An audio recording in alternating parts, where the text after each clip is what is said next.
We'll have 2 more presentations, and then we'll have a panel discussion about racing as a global brand and what needs to be done to increase that brand and the profile around the world. Okay, so if Phil, if you'd like to come to the stage, if Louis, if you'd like to come to the stage, because you can, Louis, you can listen to the presentations from here. Louis Romanet is going to join us for the panel discussion. Louis is chairman of the International Federation of Horse Racing Authorities.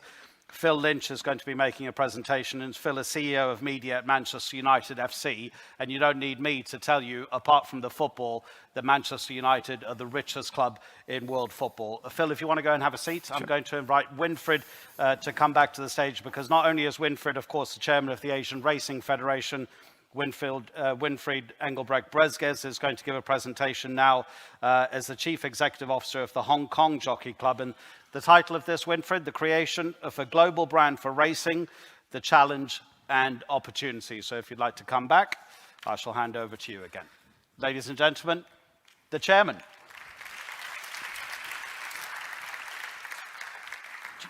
First of all, thank you very much, Bernard, for setting a wonderful stage. And it makes very clear that we in racing have to really look at global trends. We have to look at major developments which will decide our fate. And I think it is, shows that there is room for growth, that there is room for optimism. But I think we should go back and say where we are at the moment and what we have to do to take the opportunity which were outlined here. If I take you only back a little bit what we have done in relation in racing, we have seen the impact on globalization. We have diligently worked in our different federations, Asian Racing Federation, International Horse Racing Federation, to address global issues. But we have done this on a very product base. We have looked at the harmonization of race day rules. We have looked at the movement of horses. We have, in a way, discussed really how we, on a global basis, can work better and collaborate together. And I think it is definitely that we had to address certain industry issues. Comes to really the issue of medication in races, etc. We have then ventured looking at potential income streams. And maybe you remember in 2007, we made a presentation in Dubai about commingling, that this is a potential growth opportunities. And if one have seen, for example, for the Hong Kong Jockey Club, 15% of our income comes now from commingling. So it shows what you mentioned, that the globalization is definitely gives us opportunities. But I think it is in the spirit of this conference, Innovate, Collaborate and Transform, that I feel that we look at a wider global racing brand.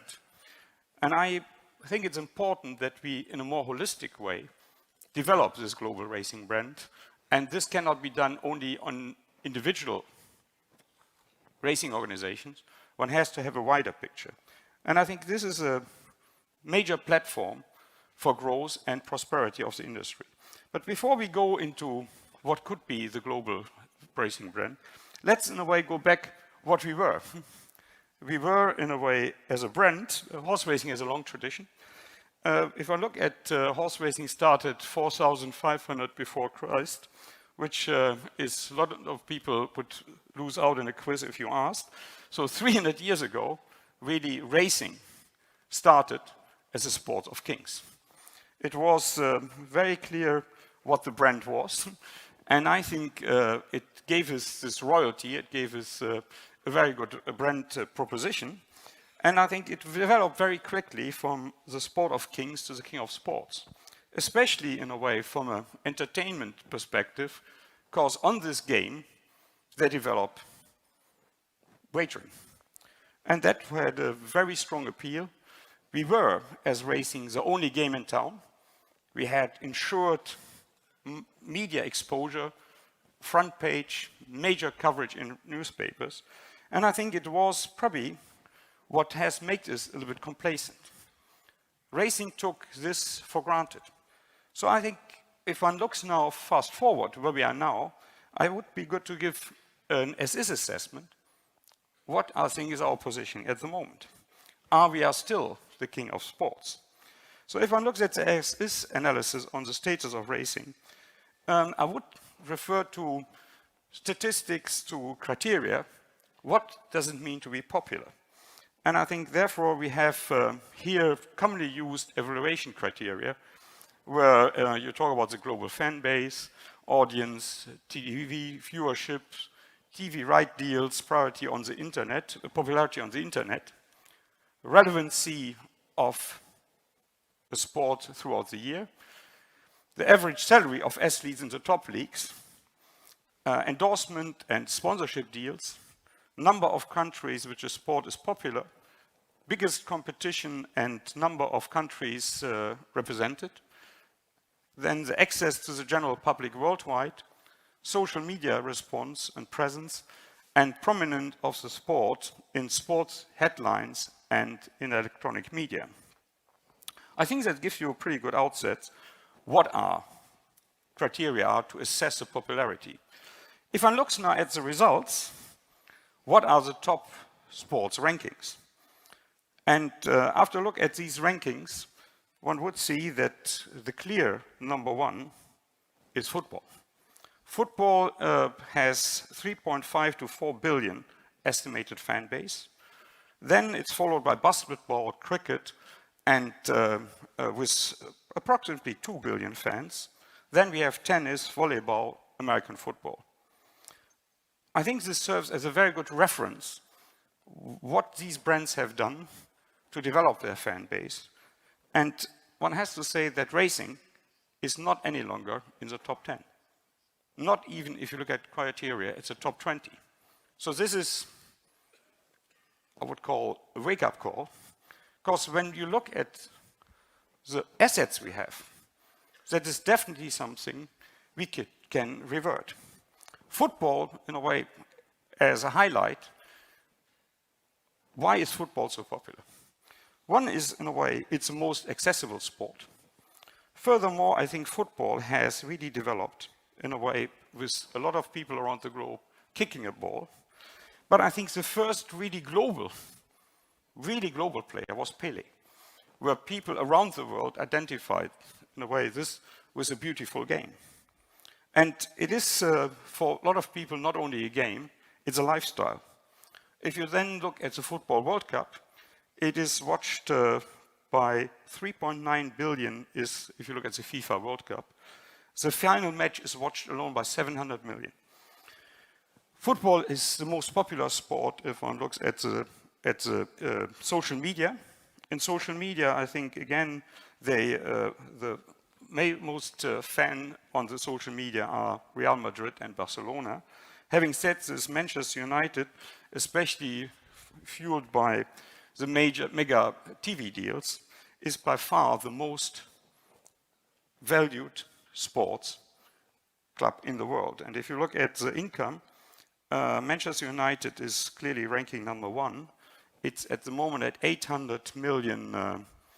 The value is 4.8 billion of the club, and the yearly revenue is 850 million and will hit 1 billion.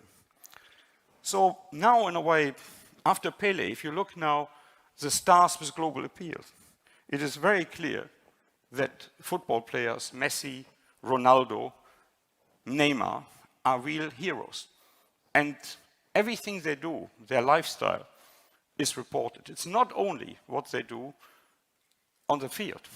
It is what they do to create this 365 days, 24-hour coverage and attention to, in a way, the sport. Racing, in a way, has, what we concluded, lost a little bit of appeal. But if you look, there is still, like Great Britain, where they're in the top 10, like Hong Kong, where we, due to maybe competition, are the number one. So we can, in a way, show in certain countries, you still have a great representation of racing. But I think the best is what we, in a way, summarize how is racing perceived as a sport? And that comes to the brand. So the ranking is exactly in this criteria, number 25.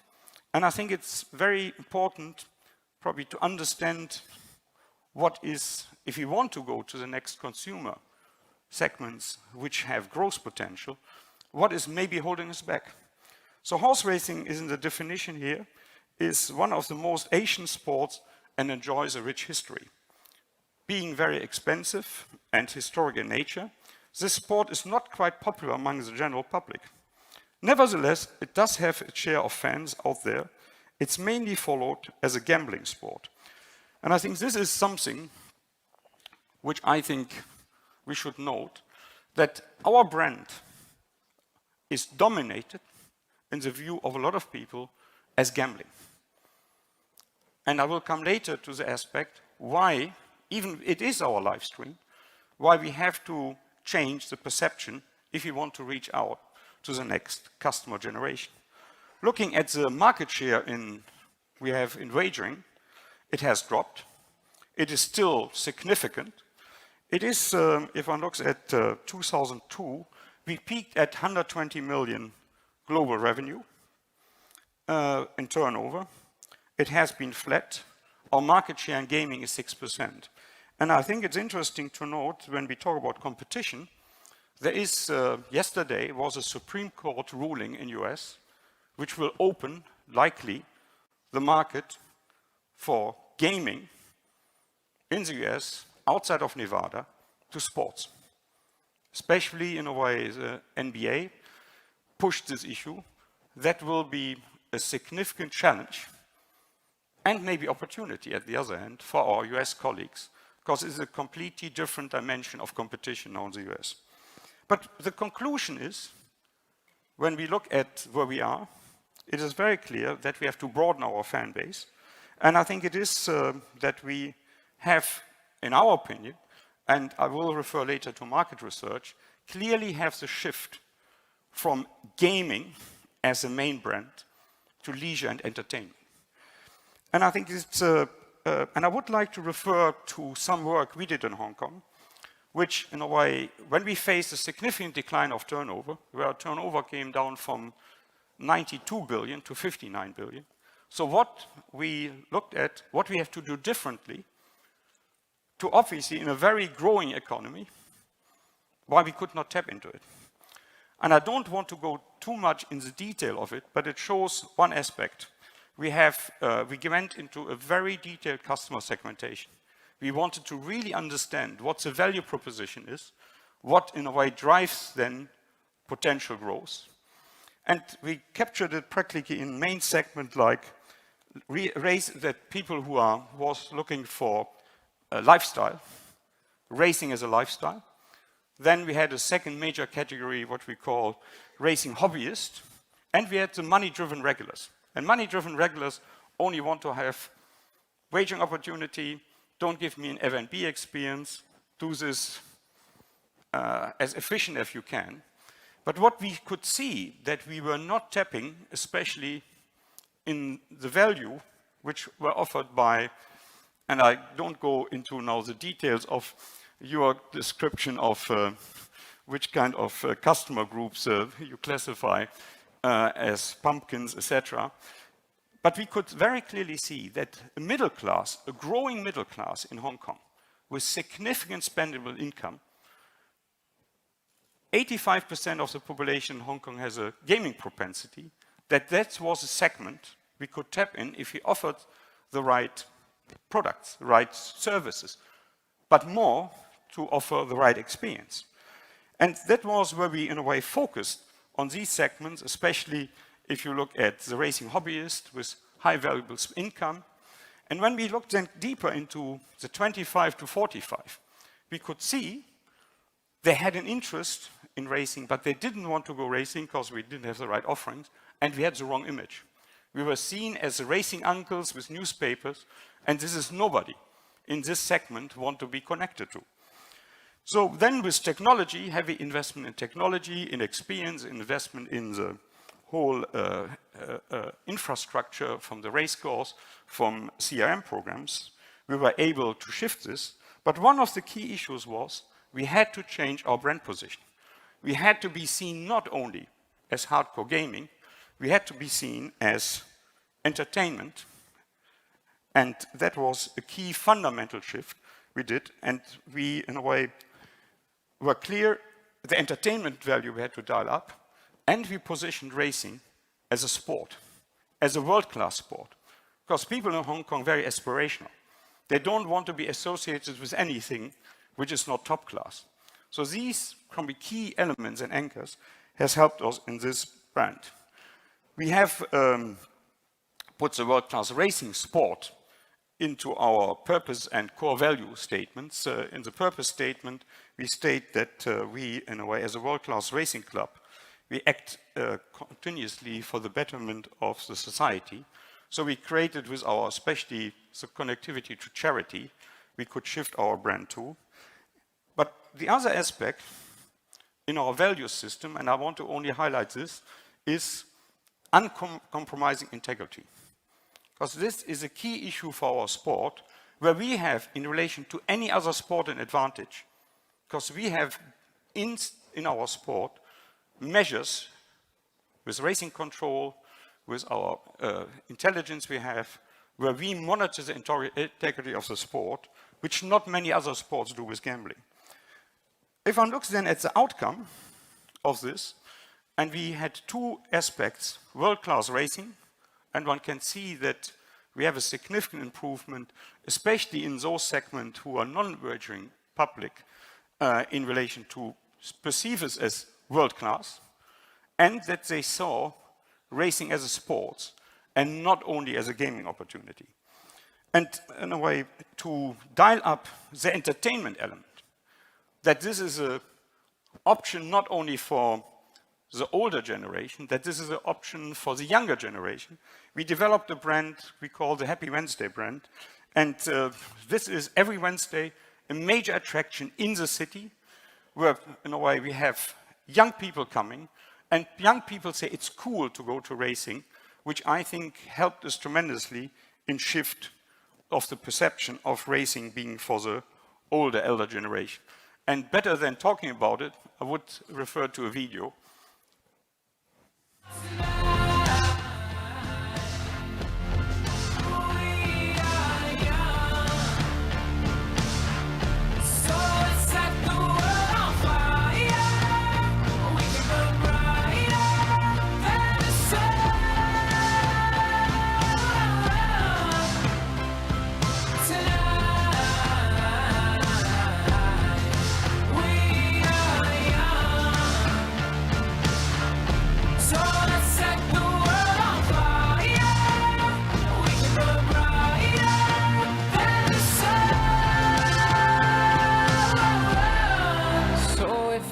The time the bar closes and you feel like falling down, I'll carry you home tonight. We used especially music, because F&B, etc., all these offerings we had, but we used especially music to have a completely new engagement. So if one looks now, what is the brand of racing? And I want to, in a way, probably only highlight briefly what brand stands, because a lot of people see it with a logo, etc., and it's a little bit more. So first of all, the brand is a promise to our customers on who we are and what they can expect from us, and it should differentiate us from our competitors. I think each brand should have its own identity, which is how we want our customers to perceive our products and our brand itself. And each brand has positioning. So what creates the unique impression on customers' mind, what they associate our brand with, something specific and desirable. And I think to allow our racing fans base to grow in the fast-changing landscape, I feel necessary that we have to focus on the element of world-class racing sport, and that we have to focus on entertainment. I will not talk about entertainment too much, because we will have a separate session about it. But why, in a way, we come back in the brand positioning, why, from our experience, and why I would advocate on a more global level, what is necessary to position horse racing not major as a gambling activity, but as a world-class sport. If you look at the key elements of racing, you have from the horses, the jockeys, the races as competition, you have the events, you have the race courses, you have the wagering products and operations, you have racing authorities with the rules and regulations, you have the racing clubs and organizations, you have stable staff, trainers, but I would advocate the key issue and the key elements of what the world-class racing sport is. It is, and you could call it key sub-brands, it's horses, jockeys, and races. And I think it is not only about what we do a lot of times, a very product marketing. And it's a lot of times very strongly linked to wagering. We have to create a much more emotional connection to really, in a way, position ourselves differently and to reach out to the middle class, which is growing in most countries. So when we look at what really differentiates us, what are the elements? It is definitely the thoroughbred racehorse. The customers can associate with, because you have the attributes of speed, elegance, strength, fighting spirit, can-do spirit. You have the jockeys who are world-class athletes, which I found interesting. Even if you talk to some seasoned racegoers, they don't recognize what kind of top athletes jockeys are. When you see, in a way, when you tell them that the heart rate of a jockey in a finish goes up to 170 heartbeat, they don't know it, because they see them more as instrumental for gaming. And I think it comes then to the race itself, which I think is the most competitive sport, where you have within, if you design the product right, within very few seconds, you see, in a way, the decision of the outcome. And I think the live events are a unique platform. When you go then to the elements, if you look at star horses, and I could go now to the star horses in the world, which are well known within the racing fans, but which horses have made it outside of the racing fan space? And the interesting thing is that I have here for Australia Farlap, where I think some people reminded me that New Zealand claims this too, so I will be a little bit careful, attribute this completely to Australia. But you have great horses, in a way, from Secretariat, Seabiscuit, American Pharoah. The interesting part is that probably the horse who had the most attention was Seabiscuit. And why? Because it was more than a racehorse.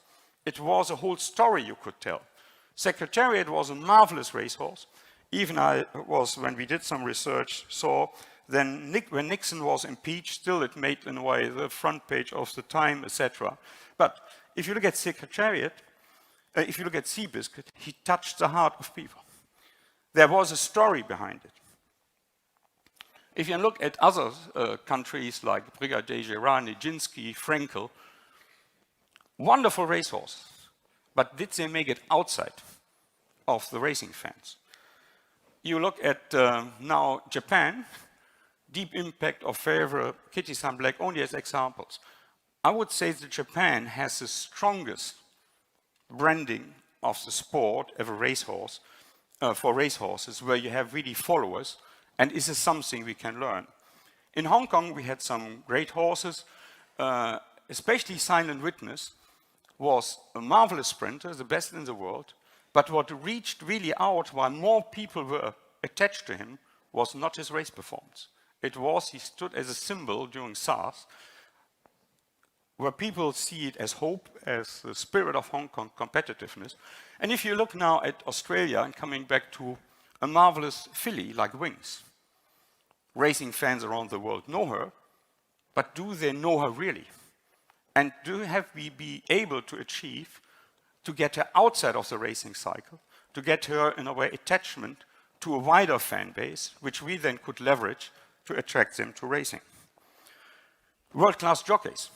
Again, we can have here a list from the different countries where you see, in a way, the famous names of jockeys.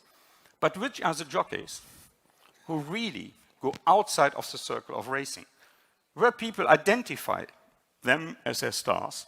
And when you do a poll in, for example, in US, Ortiz is a marvelous jockey.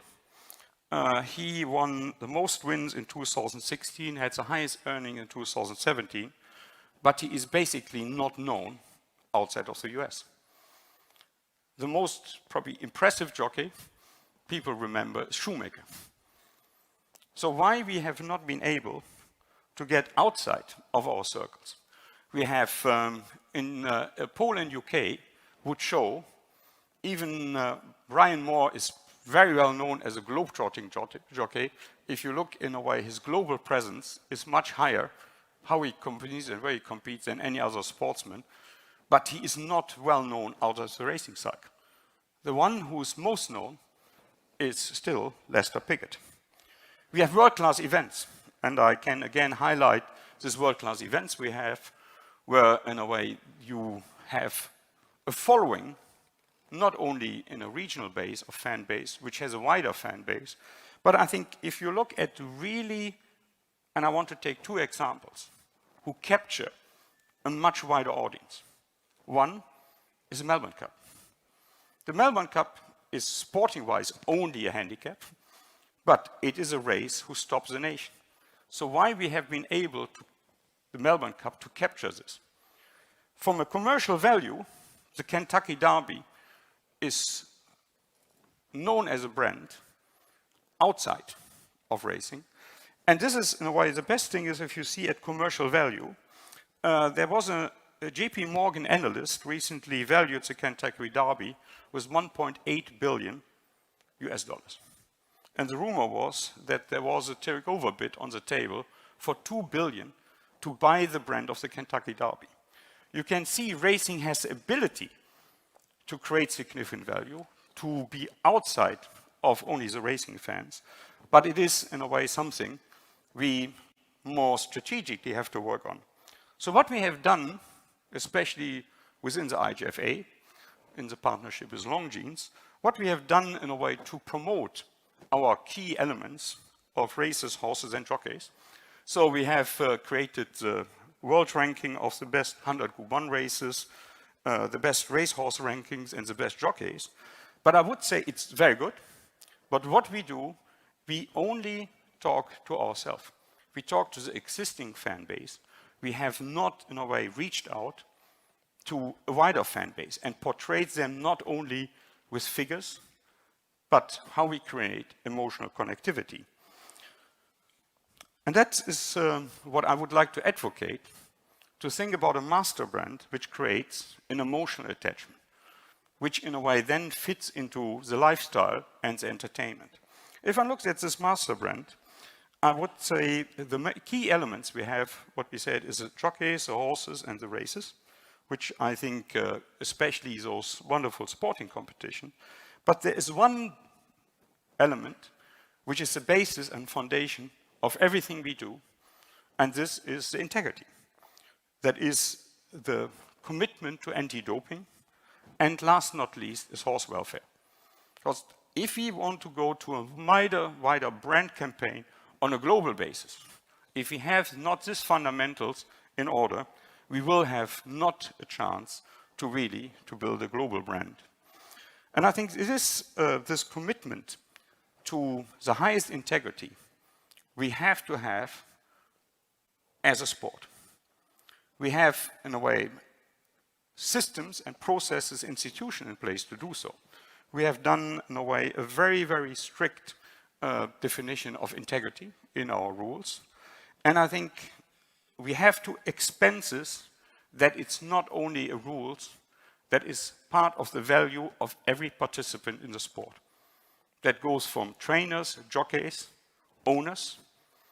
Because I think when you look at recent incidents we had in the sport, that we have too many people who try to bend the rules.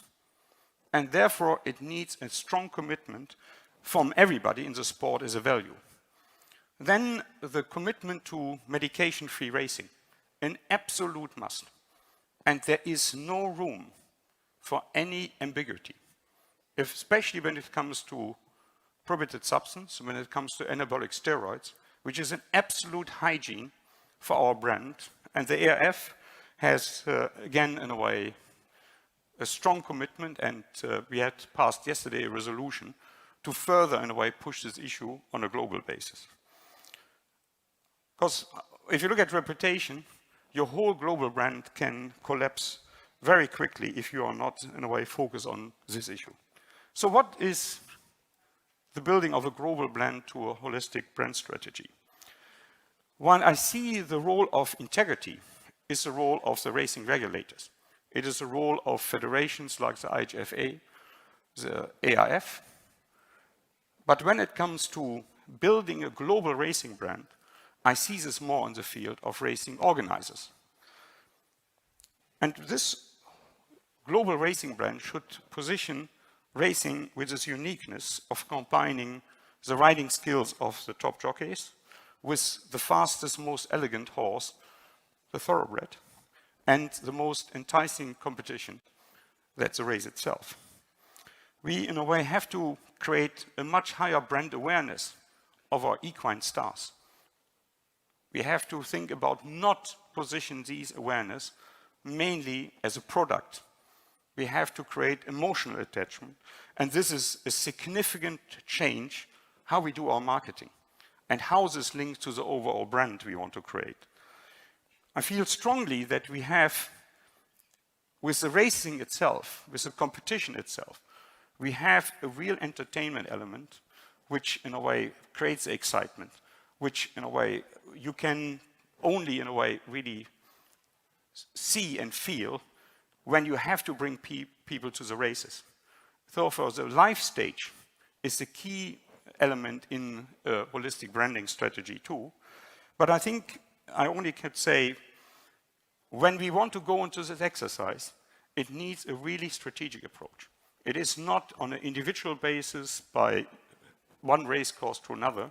It needs a combination of major players in the racing industry, especially the race organizers, to do so.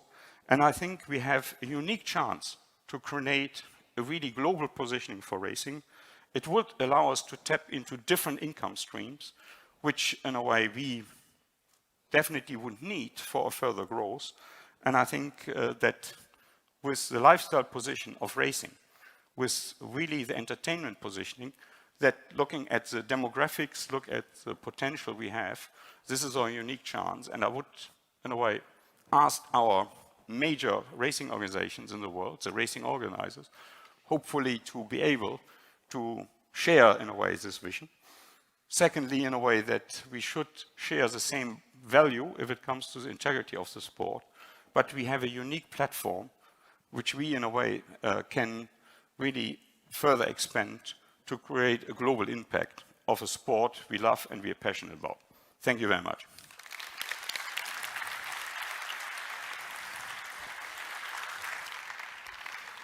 Winfried, thank you very much. Some years ago when I was working for BBC Sport, the department did a marketing survey of viewers around the world, and we were told that it would help us make the editorial decisions about our running orders and the sports that the viewers wanted to hear about, the top three in order, and it won't surprise you: football, tennis, and Formula One. So it's absolutely fantastic for the Asian Racing Conference this year to welcome the next speaker, because everyone can learn from the very best. And Phil Lynch, the CEO of media at Manchester United. And you know what that means, because he's going to talk about his club as a global brand. Phil. Thank you.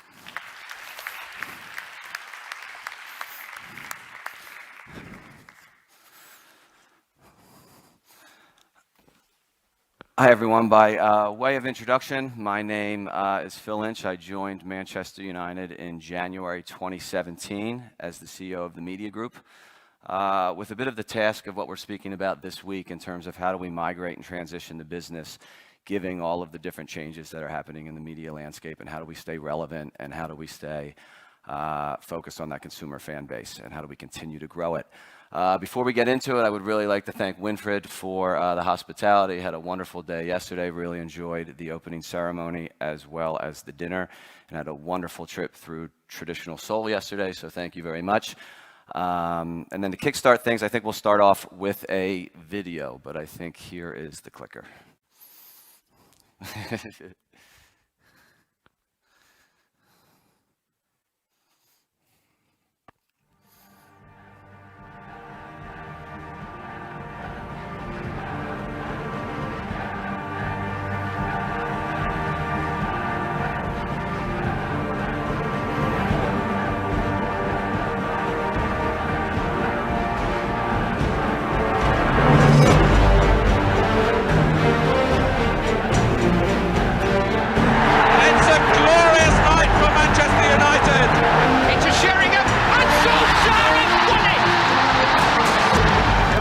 to see the young men whose fame has rung round Europe. Missed again. What a player this boy is. He's got another.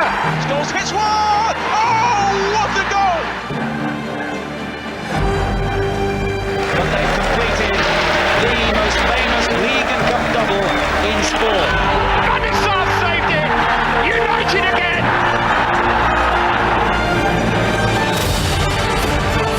Braves, yes.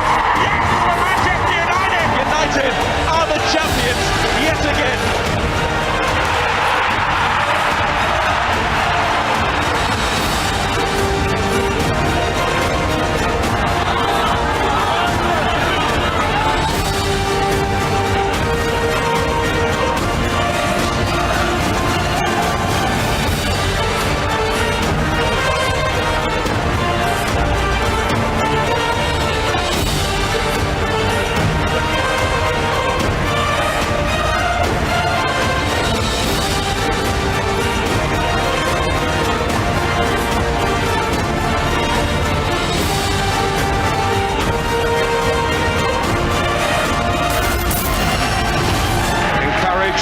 Not burdened by the history that they create. They know what is expected of them. They are Manchester United.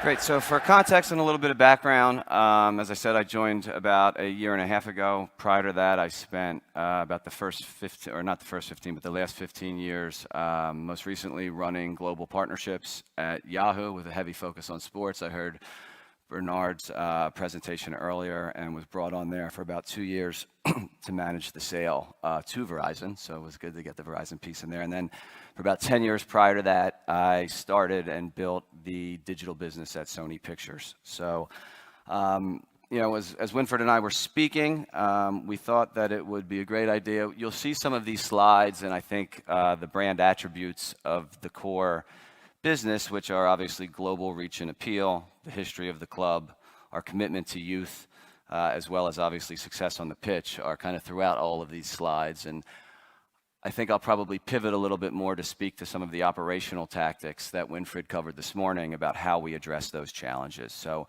it's obviously clear we have a big brand, a lot of success. However, given what's happening in the market, there are a lot of challenges that we face on a day in and day out basis.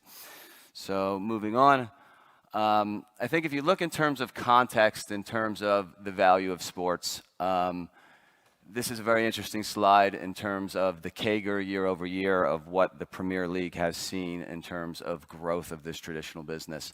What's important to note is on the bottom of the slides, you'll see the renewal periods. So what's interesting is a lot of these sports brands continue to grow and extend their linear television deals.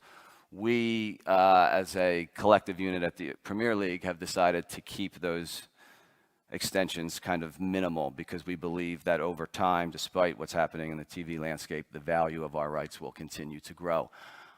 It is extremely interesting to see, and the way we feel that is, yes, there are proliferation of devices and fragmentation.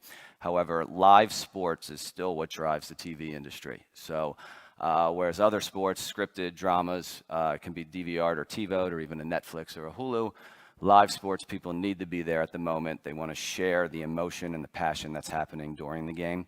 So this is kind of a continuation in terms of our thinking around television rights. We addressed this a little bit earlier. I think, again, as a point of comparison, on the right-hand side, you can see the valuation. Winfried spoke a little bit about two very big clubs in Spain that are obviously extremely successful. They happen to have two of the biggest sports stars in the planet. But when you look at terms of the value of what is happening in terms of the value that they drive from TV rights from their home market compared to what's happening within ours, which is the UK, quite impressive in terms of the growth and the continuation of growth on that side. So this is a very interesting slide. And again, going back to my earlier point, fantastic slide and one we're very proud of, however, one that presents a ton of challenges for us. So if you look at the overall business, it's about 659 million followers. That means the that they are one of, a lot of people nowadays follow at least one or two clubs. So we have about 659 million followers that follow us along with one other team. If you look at the fan number, it's about a little bit south of 400 million. And obviously excited to be here. And a big piece of that audience is based in Asia. I think what's very interesting now going into the challenges that we face around this number is you really have to start to think about, when you look at a fan base the size of this, there's all different demographics, all different ages, all different economic status, all different genders. And in a world where consumers demand personalization and a direct dialogue with a brand, that presents a challenge in terms of content creation. And I think an example of that is our website is about 60% under the age of 25. Our linear television network is an average age of 54. And then we actually have 2 to 3 million social followers kind of on Facebook and Instagram over the age of 65. So it's no secret to everybody here in the room. All of those different demographics tend to consume content differently. So one of the challenges for us is how do we actually create our content and target that content to speak individually to each one of these guys and each one of these demographics. Couple more points of reference in terms of popularity. This is a US-specific slide, but I think this kind of talks about in terms of the growth and the attraction that we get with our 3 billion cumulative TV audience. So slide speaks to itself, but I think what's interesting is 9 of the all-time 10 Premier League broadcasts have included our brand. So again, just a lot of powerful activity around our brand and around live TV. And I think our job, and I think one of the things that the Racing Association is working on, is how do you keep that brand relevant and how do you keep fans engaged outside of what in our case is a 90-minute live event, which happens to be on television. I don't think kind of need to go through each one of these, but the story of here is obviously, again, continual brand, but we do have work to do to maintain the status. My remit of coming on to the club was to continue to build reach and engagement with the theory that more reach and engagement leads to an increase in revenue, which has happened to date. But again, when you're starting with 659 million followers, that presents challenges as well of how do you continue to grow and not plateau. So overall, I think one of our main approaches as an organization is the O&O assets that we build, that we develop, and how we kind of maintain and keep our brand very close to our heart and maintain control of it at all times. So the top 4 are the competition committees that manage our games. I think obviously the 2 leagues and then the international competitions as well. Our live games are situated within a centralized rights structure managed by the Premier League. But I think, again, what's interesting is of our 4 main businesses from there, we have venue, which is kind of ticketing and security. We have a sponsorship business, which speaks to ourselves or speaks for itself. We have a retail merchandising business, and then this 4th piece, which is media and content. And what's interesting from a media and content point of view is we are both a vertical business and a horizontal business. So the way consumers are interacting with clubs and brands, it is actually our media and content job to support the other 3 elements of our business. So again, at times challenging as you are tasked with a specific P&L to manage and to run, but at the same time helping and supporting all of these clubs, or not all of these clubs, all of these other operating units as well. In terms of our media pillars, so now I think we'll probably get into a little bit more of the specifics in terms of our operational tactics. But again, the number 1 mandate is to grow global reach and engagement. And I think what's interesting there, going back to the linear television slides, is this trend towards direct to consumer. So yes, the revenue for the TV rights broadcasts are spectacular. Winfried and I were speaking about this at dinner last night. However, you don't control that customer. You don't control the data that comes from the TV providers, and the data that you do get ultimately will not provide you enough insight into how do you drive your business and your content creation moving forward. So as you start to develop that direct dialogue with consumers, you start to understand how they are engaging with your brand, when they're dropping off certain pieces of content, and it can really help you actually optimize the business moving forward. Second piece, I think we are a bit lucky. It was interesting hearing the story about jockeys and horses in terms of your talent. We are fortunate enough in the fact that a lot of our talent itself are personalities in and of themselves.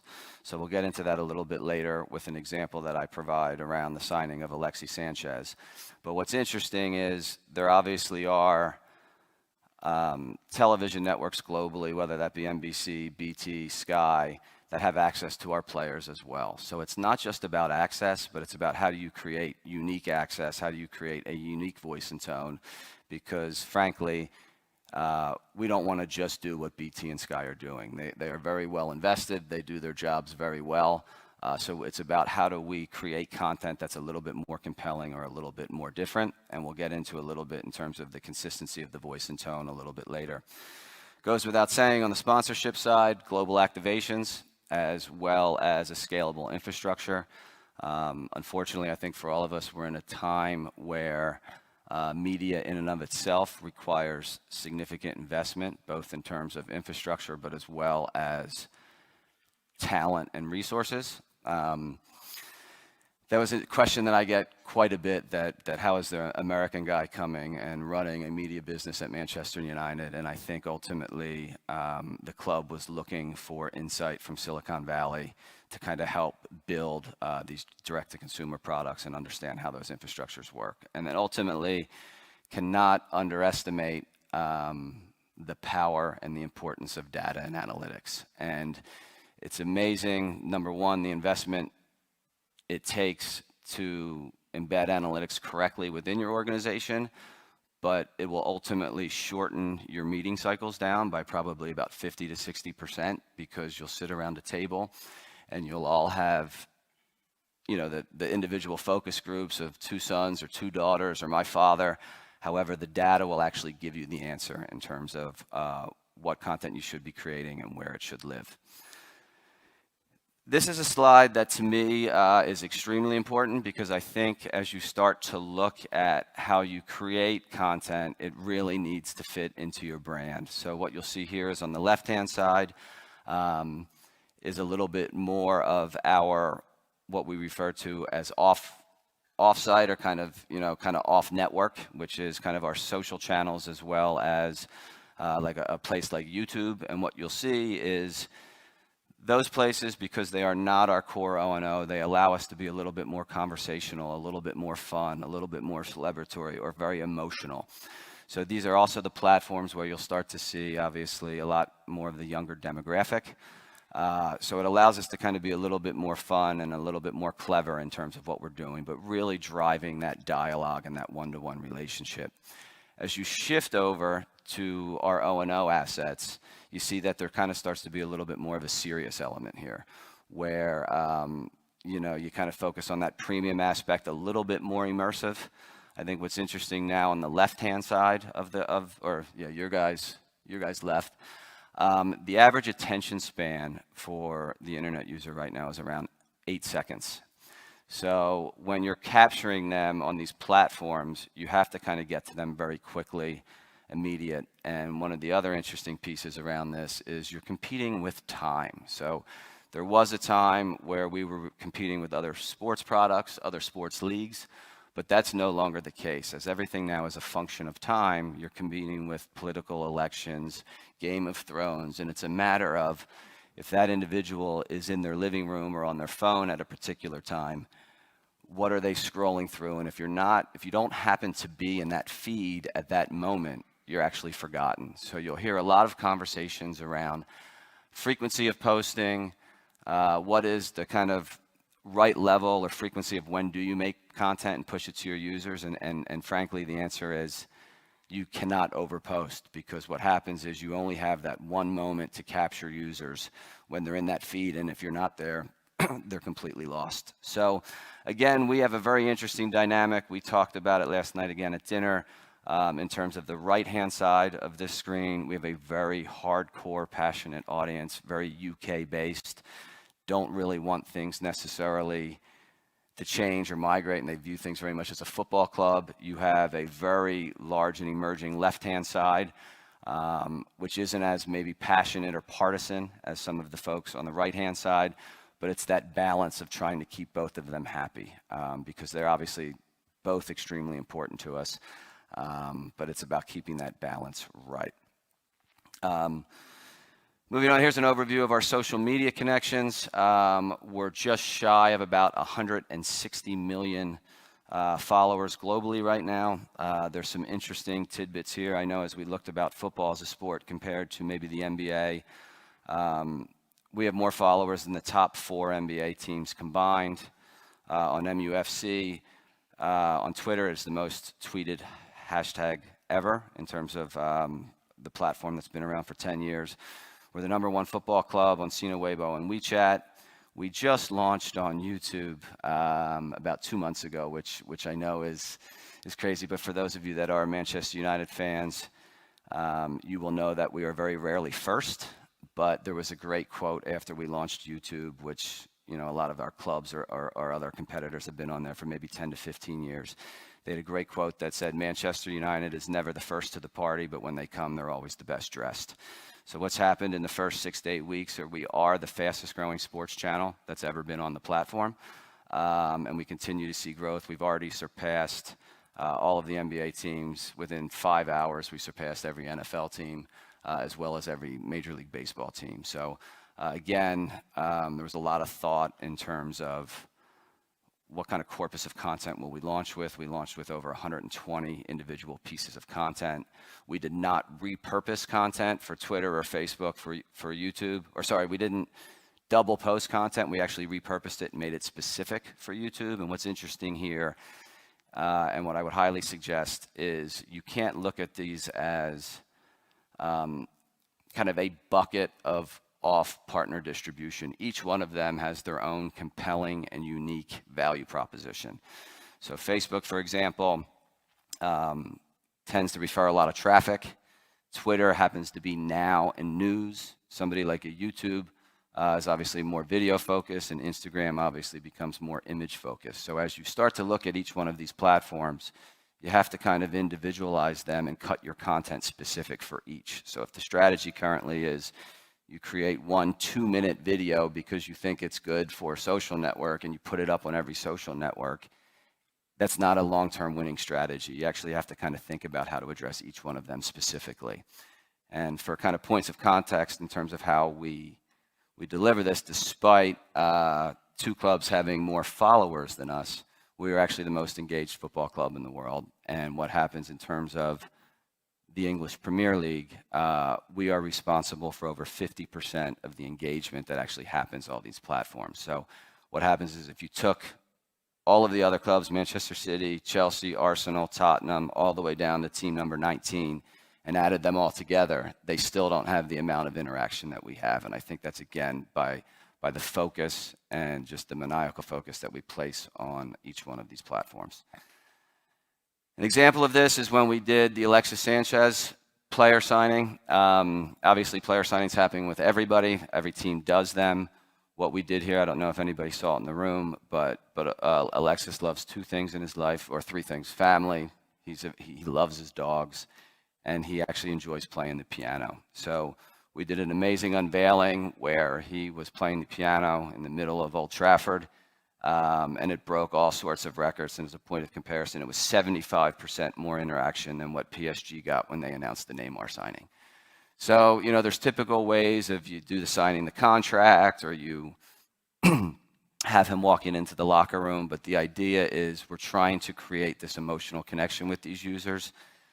Depending on where you fall in that demographic of our audience, some of these players are relatable or not. Some of them are making $1 gazillion a week where people can't relate to them. So by bringing out and showing the piano, it kind of makes it more relatable from that perspective. So in each one of those, each new player signing in terms of tier A, B, and C, we kind of come up with new ideas and have very good brainstorming sessions.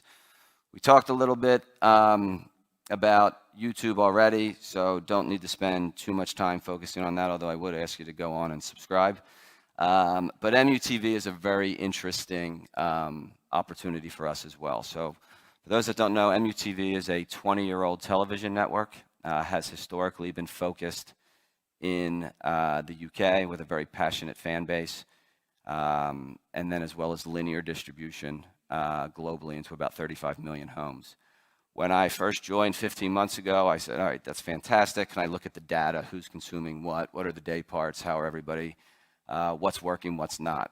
And what happened was nobody could explain to me which shows were working, and other than very basic tune-in data for particular shows. So about 6 months ago, we created a mobile application that will continue to roll out on additional platforms quickly for tour. This summer, we'll be launching on some of our connected television platforms, Apple TVs, Roku, so on and so forth. But what this has allowed us to do is, one, is we control that direct relationship. We now have paying customers in over 125 global markets. The average age of the channel has gone from 54 ages linearly to about 32 years of age digitally. And obviously that then provides us more insight into how does that channel evolve. As you start to think about the global expansion of that channel, and it being very UK focused now, the list of opportunities and challenges are just forever. And an example of that is perhaps some of the talent that we use for the network in the UK might not resonate very well with the Korean audience or with the Japanese audience or with the audience in India or even the United States.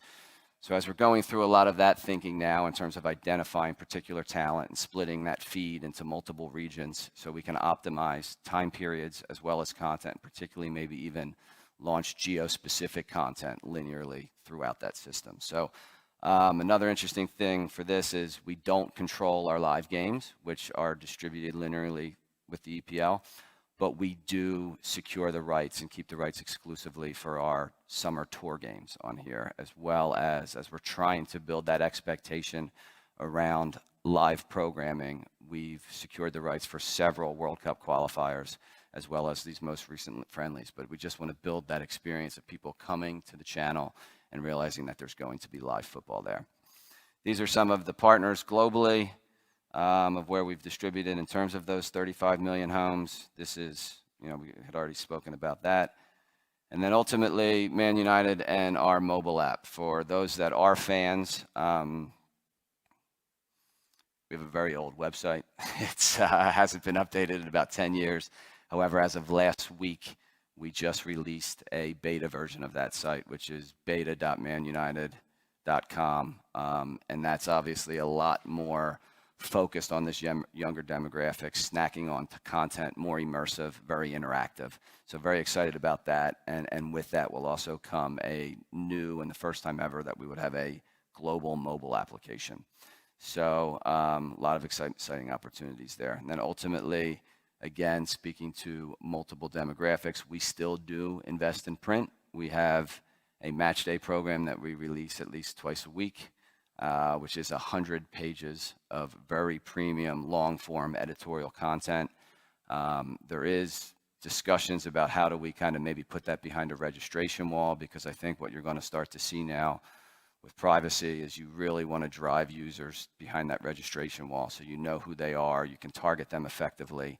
So it's about how do you come up with those very interesting kind of nuggets to make it very interesting to push somebody. It needs to be a value exchange. And if you can put premium content behind a registration wall, you ultimately will get people to register, and then it becomes extremely cyclical because then you can target them content. I will know that they're a fan of Marcus Rashford, so I don't need to show them content about Alexis Sanchez, and it just kind of keeps going and going, and then ultimately the engagement continues. So I know I'm a couple minutes over here, so I apologize, Winfried, but I think overall, in quick summary, I think it's extremely important to establish a voice and tone and stay absolutely consistent on that voice and tone. You have to have users, you have to create that expectation, they have to know what to expect, and they have to know when it's going to come. You have to be unique, and you have to add value. Best example for this is the music industry, right? There's people that make music, and then there's the consumer that listens to music.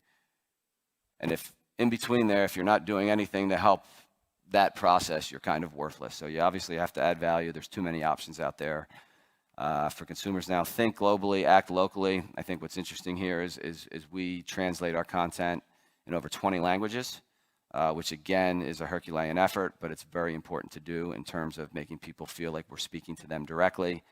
We talked about the shift towards direct-to-consumer and innovation and the CRM tie-in, and then ultimately using analytics to drive your business forward. So with that, I know we'll be kind of moving over to a panel, but again, thank you very much.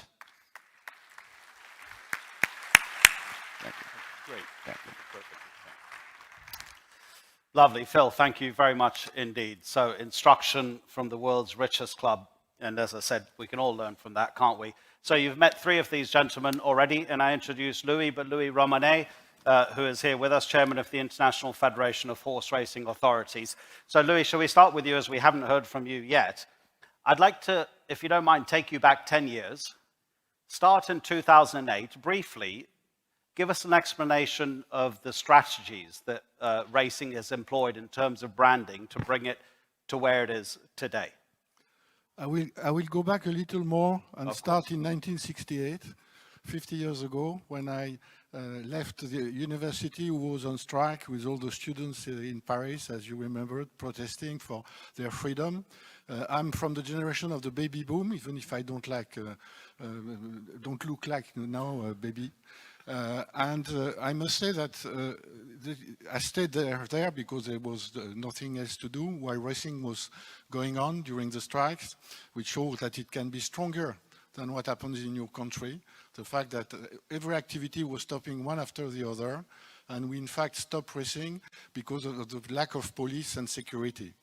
But 2 years later, we were starting the European pattern, which was the first trial to classify the races in the European countries, which was progressively extended to the rest of the world, and which created the graded and group races all over the world. But at that time, and until some years ago, very clearly, it was a constellation of individual prestigious events that were integrated in these different parts, part 1, part 2, part 3, and the groupings. But there was no real organization of global competition, either a championship or a premium league or some tour, until we in fact started in 1999 the Emirates World Racing Championship Series, which was a trial to have a circuit of races around the world. And it shows how difficult it was to establish it. We had Emirates had put $5 million on the table for 3 years, for each year. And we started discussing the top organizer of the world in order to have one race every month. And it was very difficult because, you know, in the first part of the year, you have the classic season, so the 3 years old do not travel and do not run against the older horses. Then progressively, you have the main 3 years old and upwards. So we decided to do something based on 1.25 miles, 1.5 miles, in order to have a race everywhere around the world and about one every month. But finally, it didn't succeed for a lot of reasons. The main reason was the fact that it was, in fact, the best horse traveling that were awarded. It was not the best horses of the world because of the value of the horses, of the classical program you had in the different countries. It was very difficult. It's not like a Formula One. We were trying a Formula One system and it didn't work. Finally, Emirates dropped down and we stopped it. And what we saw appearing was local festival. And the opening of international racing in many countries like Japan, like the appearance of Dubai, created this big time of the year where you had the Dubai World Cup, we had the Hong Kong series that have been also developing later on. So it was a big initiative to have top racing days. The Breeders' Cup was probably the most spectacular one, which happened at that time. And we had the ARC, we put a lot of Group 1s. The idea was to have major racing days instead of this constellation of prestigious events. We have been trying to get together in order to find out. But one of the points which has been making it difficult was the fact that we are not a sports federation. IFHA is a regulatory board. We are recommending best practice, which means we do not own the rights of these big events. When you're talking about all IOC, the International Olympic Committee federations, they all own the rights, the TV rights, they organize the events, they get the revenue from it. And at the same time, there was a big change because the sports was saying, you are a gambling activity, we are free of gambling, and it was a big change. And the journalists that working in the paper were not considered, the racing journalists are sports journalists. They were considered as gambling people that were recommending you to the winners, and in no way were promoting the sport. Okay. Just slightly more briefly, if you don't mind. I mind. Tell me about your organization. You say it's a regulatory body, but its partnership with Lynch, which is a blue chip company, of course. Tell us briefly about that and what others can learn about this partnership that you've entered with Lynch. I think that was a very important thing which happened when they came first. They came in the show jumping event, and then they came to the racing.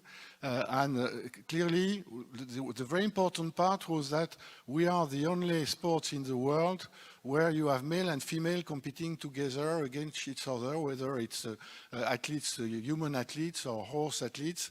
They are competing against each other, and we have the best against each other. And that makes it very popular. So we've been trying to look at the brand values of the horse racing industry for many years in order to prepare our promotion, national or international promotion. Well, clearly, the tradition is very strong. It's a sport of passion. It's clearly a competition. It's the selection of a breed. We must never forget the fact that we are selecting a breed, which gives us a different approach. You were talking about the values of the football players, Neymar, it's impressive, but if you look at the price of the nomination of Galileo, you can also find some individuals, athletes in the racing industry that would be at the top of the market, but it's a totally different approach of the market. And I totally support the approach of Winfried of a global brand. And with Longines, what was important is they already had their brand values. It's elegance, performance, and tradition were the three key brand values. We share them. I think for us, and I insist on what Winfried said about entertainment, I think we are an international entertainment sports very clearly. And when we modernize a race course, we've just done it with Longchamp, a lot, Ascot has done it some years ago. When you spend 140 million euros or 240 like Ascot, very clearly you are concerned about using your facilities all year round to not just for the racing slice, and that's where the entertainment is becoming a priority. The challenge also is the integrity, as Winfried mentioned. And integrity for us is very important. In the old time, the sports journalists were looking at the racing journalists saying, oh, you have gambling, it's irregular, there is a lot of illegal betting and so on. And now the sports is facing on a regular basis problems. And I must say that my feeling is that the integrity in racing today is above the global integrity in the sport, especially individual sports. When there is only one person playing against another. And we must try to find within these different brand values what will support the sport. And Longines has been helping us with the rankings. We created our rankings, which has been a complete change over the last 10 years. That was not existing, but we still don't have the horses competing. If you look at today, the best horses, you have Winx, you have horses that she has not been racing outside Australia. She's a fantastic mare, okay. But we would like to have more competition. Okay, Louis, you mentioned some really important points, so let's pick up on these. Phil, I'd like to start with you, but I want to talk about this issue, Winfried, that you're pushing racing towards that leisure and entertainment market. And you say there are going to be other sessions about that, but it's so important. Let's just focus on this for a bit. I tell you what, if you can keep your answers down to a minute each, we'll get a bit more in. Okay, Phil, you talked about the digital strategy of Manchester United, and then you picked out some of the elements about the tone that you're trying to set, and it's quite clear to me that your digital strategy is very much a creative business. You're really trying to drive the fun of being a Manchester United fan, aren't you? It's not really just about the business head that you've got on, but the creative head that you've got there. It's true, and I think that word's used quite a bit in the office, actually, as if we're reviewing content or looking at content, it's not fun enough, or it needs to be more fun. And I think ultimately that's to lead the way that this younger demographic is creating content. And I think ultimately every single piece of content that you publish or that you release should be under the premise of, is it compelling enough to push the send button? And ultimately, when people laugh at content, that ultimately makes them push the send button. So that's kind of a nice little trigger to ask yourself as you publish content, will this entice people to push the send button? Bernard, in your research and the way you look at demographic trends and consumer trends, is there some kind of formula that racing can look at, that it can tap into to get this kind of access to the leisure and entertainment market? Well, I have a very, very simple view of the world, that demographics is very simple. It's the wallpaper, it's the background, if you like. The trends are there, you only have to look for them. Putting together this issue of fun with emotional connection, I actually see those two being connected. You're actually trying to drive engagement to push the send button. So I think fun, emotional connection and engagement are absolutely important. From a broader perspective, I do see an important shift globally that I would see impacting this industry and providing an opportunity going forward. I think the whole issue around gender balance is absolutely critical. And the point that Louis made around this is the only sport where you actually do have males and females and athletes actually competing against each other. I think that is a real sell point. I think the actual experience of the racetrack is also articulated and gender friendly. I think that can be played upon, leveraged up to the advantage. I think that is going to gather momentum. If you actually look at where Asia is at the moment, yes, it's about proving success, driving self-esteem. The next iteration there is around equality and fairness. And I think there's an opportunity for horse racing to be on the front foot and to actually set the agenda very early on. And the attributes of the sport actually lend itself to that. Just to add to that I actually wrote that down as well, about the male and female competition. As a non-race fan to some extent, I've been there, but that's never connected to me in my brain in terms of that it is both genders racing together, and I think that is a very interesting sell point, particularly where we are in today's Phil, you're society. exactly the kind of person that Winfried wants to bring to the racetrack. So what strategies should racing be employing to get Phil Lynch to bring his wife and his family to the racetrack? I was thinking about bringing not only him to the racetrack, bringing him into the organization, but, but then I have a problem. But I think for me it comes back that we, in a way, in racing, a lot of times look product-centric. We think we produce the best races, we do this, which is important. But the link to the consumer, I think that we are not specific what are the segments are and what is the value proposition. So it's not only having a fantastic race, it is how you create an emotional connectivity.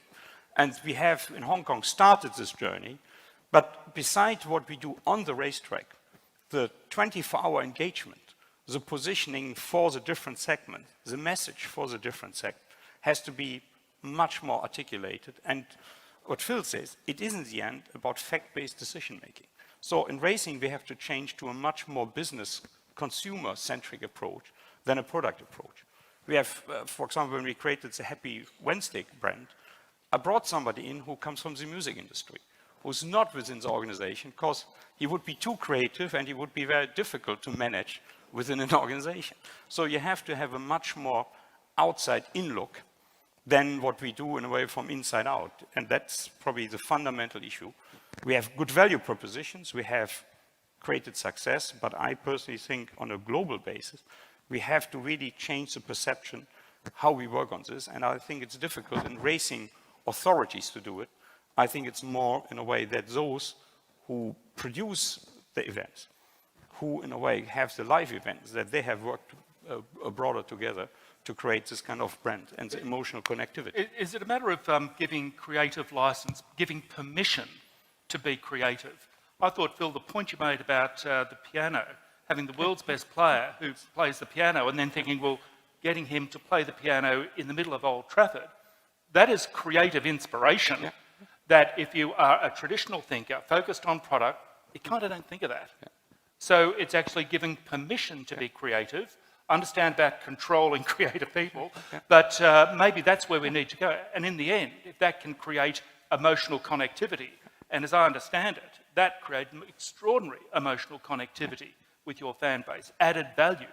Just a simple, creative inspiration like that. How can we harness that? What are the structures we can put in place to actually to harvest that kind of thinking? Are you saying take risks? I think you do need to take risks. I think you certainly do need to take risks. Louis, Yes, Phil, in a moment. Following what Winfried said, I just want to mention that we will going to start Happy Thursdays in Longchamp. We have a part of the racecourse which has been specially planned for that, with a lot of area facilities. And at the same time, we will have music and a lot of entertainment. But we will also have always next to them some simulators of a race, so some way for the people to discover more and to learn more about our activity. So, Phil, are you, in your job, just directing your content and your business strategy towards people who are already Manchester United fans, or do you try to think, how do I bring new fans in? Not even ones who don't necessarily like football. Like, for example, how would you get my wife to be interested in Manchester United? It's a big task. Yeah, so the answer is both, right? So I think, going back to what Bernard was saying, I think one of the main keys is you take your existing fan base and you're trying to drive more engagement out of what that is, right? And I think if you talk to any of the social networks, it's not about the number of followers, it's about the number of interactions and the number of engagement. You get that, and then you can also even go further down the chain where somebody that's spending 8 to 10 minutes with your own website is a lot more engaged than somebody pushing a heart on Instagram or however that works, right? So there's different levels of engagement. To answer the question about your wife, one of the things that I think most organizations are challenged with is this concept of being institutionalized, and you're kind of taught, and you know what you know, and you learn what you do. So what I would probably suggest for a lot of content that's created, prior to pushing it to your fans or to your so-called fans, send it to your mother, send it to your aunt, send it to your uncle, and get that outsider's perspective over what they think about that content. Because if you send it to somebody else in the office or somebody else from a different association that's also in racing, they're institutionalized as well. So you kind of got to break out of those barriers to get honest feedback. Okay, briefly, Bernard, if you don't mind, because one final question is coming. Who thought of the piano idea? Was that your idea, or was it some lowly person, and then the senior management having the ability to actually recognize that as a good idea? Where did it come from? I wish the answer was me, but it was not. It was somebody within the organization. Yeah. But then having the humility to say, that was a great idea, and actually pulling it forward. That requires an openness of management. And it happened to be from an employee that is relatively new to the organization as well. Very good. Okay, so I'll give you a minute and a half, okay? We'll go a minute over. Very kind. Winfried, just finally, you see, from what Phil is saying and from what Bernard is talking about engaging people with new apps and this kind of engagement, how much is racing looking at new media, and how much is it looking to promote attracting people to the event itself, to the race track? I think in a way the focus of a lot of racing organizers is to look at both new media and bringing people to the event. But I think the fundamental issue is that a lot of times people looking at it from a very inside perspective. And that's why I think we have to break out of the traditional habit, and we have to work with people who are maybe a little bit more bold, more creative. And that, in a way, we try in our organization to really push, in a way, the outside-in look. But sometimes you have to even deliberately to say, I assign this to an outside person, because within an organization, it is very difficult to bring new creative ideas in, and you have to be sometimes a little bit bold. So there is a clear focus of racing to do so, but I think a lot of times it's very traditional and not understanding really the different segments, what they want and what their value proposition is. Yeah. Gentlemen, thank you very much indeed. Ladies and gentlemen in the audience, time for a coffee break. When we come back, we'll have a session about reaching and expanding racing's fan base, so kind of building on what we've opened with here at ARC 2018. Thank you very much indeed.